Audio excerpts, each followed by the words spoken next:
Mark Meirowitz is a professor of humanities at the State University of New York Maritime College. He joins me now from New York. Professor, we hear about these mass shootings, unfortunately, fairly often in America, and then we hear calls for stricter gun laws, and on the other side of the issue, we hear people say that's not the answer. Why is this such a polarizing issue in America?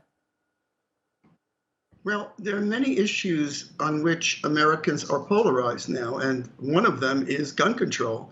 And I think that what we ended up with here again is finger pointing in terms of the president pointing fingers and others against Republicans, and Republican governor talking about this is related to mental health.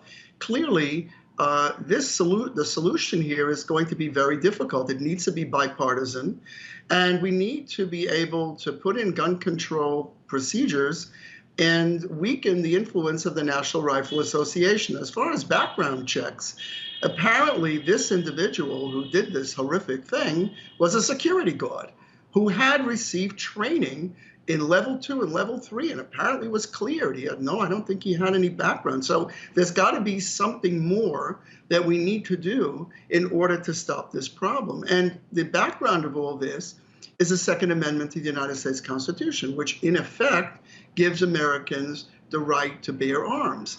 So we have a real, a disconnect between our political parties, between our federal government and our states, and we're stuck. Now, one thing that Biden mentioned, I think, is valuable, and that is to impose liability on the gun manufacturers. Been a number of lawsuits by victims of gun violence against the manufacturers. I'm not advocating one way or the other, but we need to find a really important way to stop the proliferation of these weapons, particularly the assault weapons, like the one that was used in today's horrible shooting.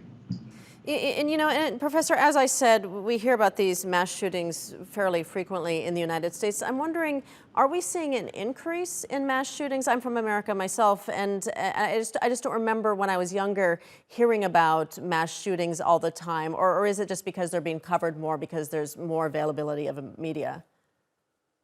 I mean, there's no question that the number of these shootings and events have increased. Also, maybe this has something to do with social media and the idea that these events are much more publicized than they might have been years ago. But clearly, what we have is an inadequate policy for dealing with this situation. And where it ends up, it becomes a major political debate between different political parties and different political persuasions, and everybody is blaming everybody else, but we never get to a solution. So to answer your point, it's clear. I think they were looking at the numbers. I think there have been three in Texas. I don't know, every day. I mean, we've had a number of them, and as you mentioned, hundreds of mass shootings. So the numbers clearly are increasing. So I think that we need to have a reset on this issue. But presidents have been stymied on this. We have too much conflict on this issue. We need to get together, stop pointing fingers, and figure out a way to solve this problem. One way to do it is clearly to implement some form of gun control that really works. And apparently we don't have it right now. All right, we're going to leave it there for now. Professor of Humanities Mark Meirowitz joining us from New York. Thank you.